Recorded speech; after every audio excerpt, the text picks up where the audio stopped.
Un génocide, c'est-à-dire l'assassinat d'un groupe humain et son anéantissement, c'est précisément ce qui est arrivé aux Arméniens de l'Empire ottoman, puisqu'entre 1915 et 1917, ils sont victimes d'une planification orchestrée par un État qui décide d'exterminer l'ensemble de la minorité arménienne, la plus grande minorité de l'Empire ottoman.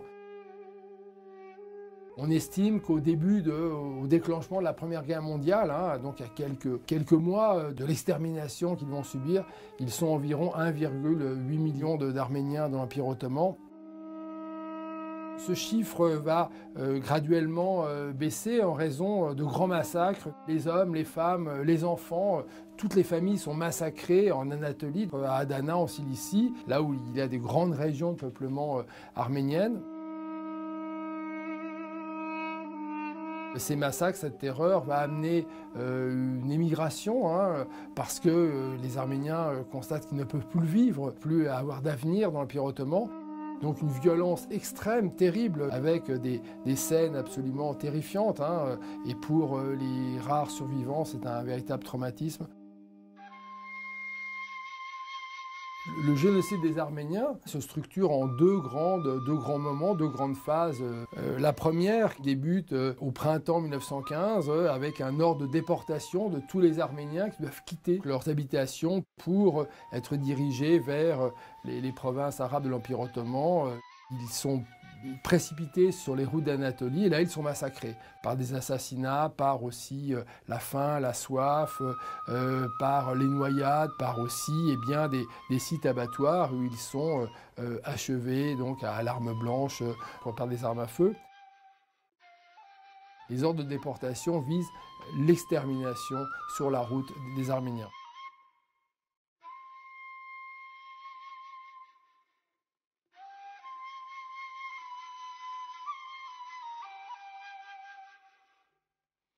Il y a quand même des survivants, et ces survivants donc, sont enfermés dans des camps de concentration en Syrie et au Liban, et ils vont réussir très largement à survivre, ce qui donc mobilise une nouvelle phase d'extermination. Cette deuxième phase ordonnée, c'est la destruction des déportés qui sont dans les camps de concentration. Ils sont exterminés à nouveau par des fusillades, par des ensevelissements. Ils sont précipités dans des grottes, ils sont incendiés et brûlés vifs.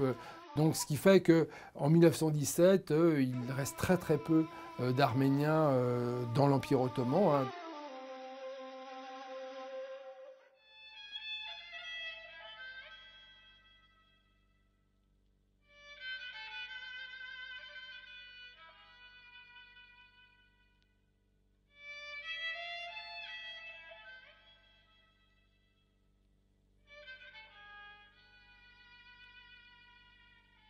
Ces deux phases sont précédées par toute une série de signes avant-coureurs, de préparation méthodique, notamment le fait que les officiers et les soldats arméniens qui sont fidèles et qui sont dans l'armée ottomane sont séparés des troupes et sont versés dans des bataillons de travail où ils sont liquidés par toute une série de méthodes, par surtout beaucoup d'assassinats.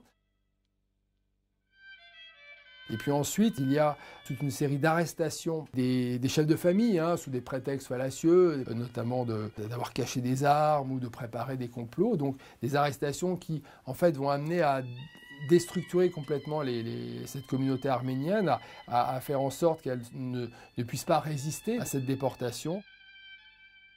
Le jour en fait où l'on estime que ce génocide a débuté, le 24 avril 1915, il y a une très grande rafle, des notables arméniens d'Istanbul, des intellectuels, des chefs d'entreprise, des députés, et donc on considère que le génocide des Arméniens commence, et c'est cette date qui sera retenue. Et aujourd'hui, chaque 24 avril, eh bien, c'est la commémoration du souvenir du génocide des Arméniens.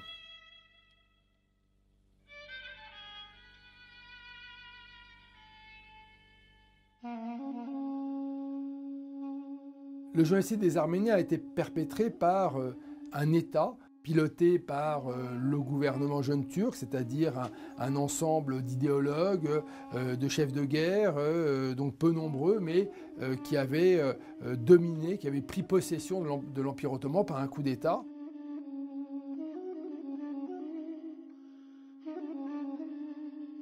Les jeunes Turcs ottomans considèrent que ce peuple, c'est l'ennemi de la grande nation turque, et que c'est une idéologie extrême, très raciste, puisque l'arménien est désigné comme l'inhumain, comme une chose qu'il faut réduire en poussière.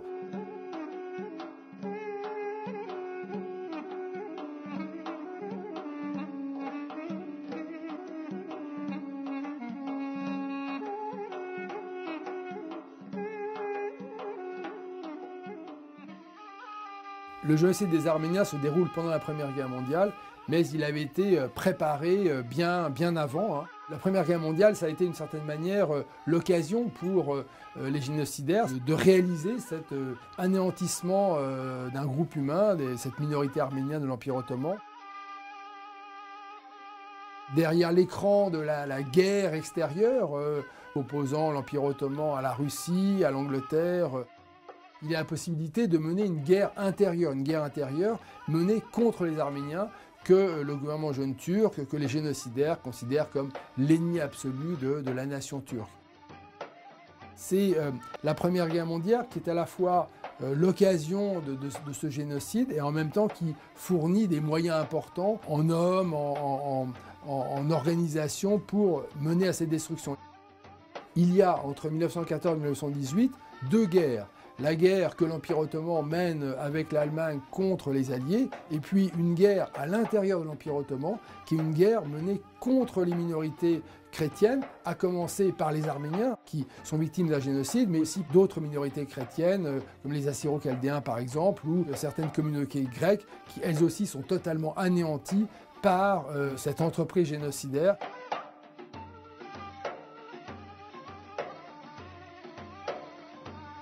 À l'issue de la Première Guerre mondiale, de la victoire donc, des Alliés, eh bien, il n'y aura pas de justice infligée aux génocidaires jeunes Turcs. Il y aura bien des tentatives pour les juger.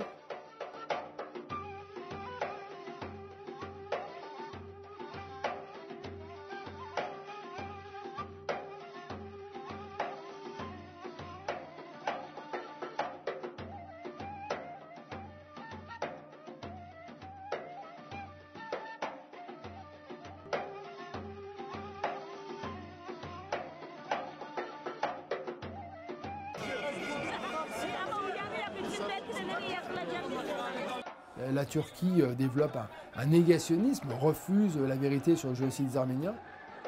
Il y a une date importante qui est le 29 janvier 2001, puisque c'est une loi du Parlement français qui reconnaît à l'unanimité le génocide perpétré contre les Arméniens.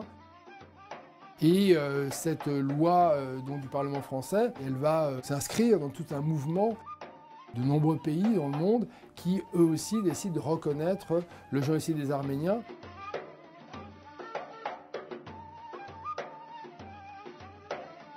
Aujourd'hui, eh bien, il y a toute une série d'intellectuels turcs, mais aussi des descendants de familles. Il y a tout un travail en Turquie, un travail de mémoire, un travail de vérité sur ce qu'a fait ce régime jeune turc entre 1915 et 1917. Et donc on observe eh bien, cette volonté de vérité qui s'oppose au négationnisme actuel de l'État turc. D'où effectivement un combat extrêmement important pour la vérité historique, pour la reconnaissance juridique, pour la lutte contre le négationnisme animé par l'État turc qui tente effectivement dans le monde entier d'imposer la négation du génocide des Arméniens.